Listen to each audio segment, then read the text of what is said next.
Hello, Atrungi fam. Welcome back to my channel. Drum rolls. I wanted to make a separate video on something very special. So, I don't know if a lot of people know it, but I'm going to get engaged and married in 2024. So I just thought to make like a separate vlog. Like I haven't vlogged all the tips and bits of my shopping and things like that because I was just enjoying the whole process. But जो थोड़ी tips and tricks हैं which I feel every bride who's going to be a bride in 2024 needs to know and should be well aware of is a few things. So based on my experience, the first and foremost thing is always pre-plan your wedding, like months before. So in my case, I pre-planned everything, like the engagement and the wedding, like 8 months before. So I had like 4 months for my, sorry, 3 to 4 months for my engagement planning and around 8 months for my wedding planning.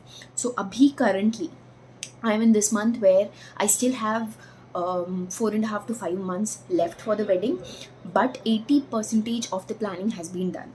And be it the caterers, be it the venue, which is very, very, very important. Then, what kind of dress you want to wear, what's the combination of dress you want to wear, what's the mehendi design you want to keep, what are the different functions you want to keep, how do you want your invitation card to be, and e-digital card to be, like the digital card to be, things like that. Then your jewelry, then your hairstyle, your makeup artist, so many things.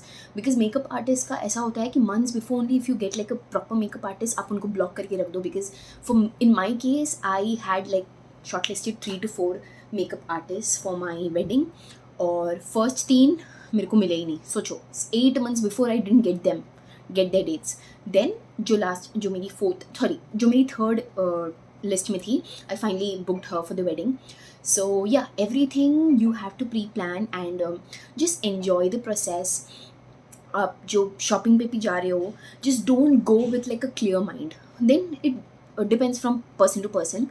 मैं तो ऐसी हूँ कि I kind of shortlist what all kind of things I want to buy so that I have like a bit of idea what I want to get, so that it makes my shopping easier. But a lot of other people don't prefer it that way. Apart from that, तो ऐसी बहुत सारी चीज़ें हैं, तो छोटे छोटे tips and bits में मैं ब्लॉग में इंक्लूड करती रहूँगी टिप्स एंड ट्रिक्स.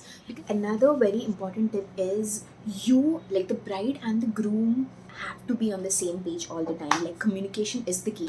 अब ऐसा नहीं हो सकता है the groom is having like a different plan altogether and the bride has a different set of ideas.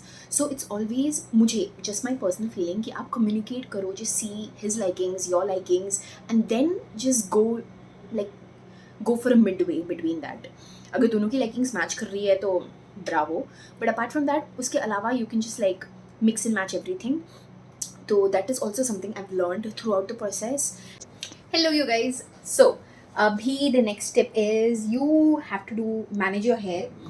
So for me, in my case, like in the past I've done a lot of smoothening and I've done keratin. So now I'm not much into keratin and smoothening. So hair spa से ना कुछ ज़्यादा फर्क नहीं पड़ता मेरे बालों में. तो today I've gotten a haircut that's a butterfly cut, as well as थोड़ी से fringes just to frame the hair, and I have done hair botox. I am loving it. How is the final result? So yeah, hair botox is like a much more better option when compared to for your hair treatment. And उस पर उतना ज़्यादा chemicals नहीं होता, but technically every hair treatment has some chemicals. So I've done it, and the one thing that always you guys have to remember is 3 to 4 months before you have to do your hair treatment. Because अगर आपका hair एकदम just before the function अगर hair treatment कर लेते हैं, then it becomes so smooth that it's very difficult for the hair dresser to like style your hair. So that is something you need to keep in mind. So I still have like 5 months left, तो इसलिए मैंने करा दिया because I need manageable hair for all the functions.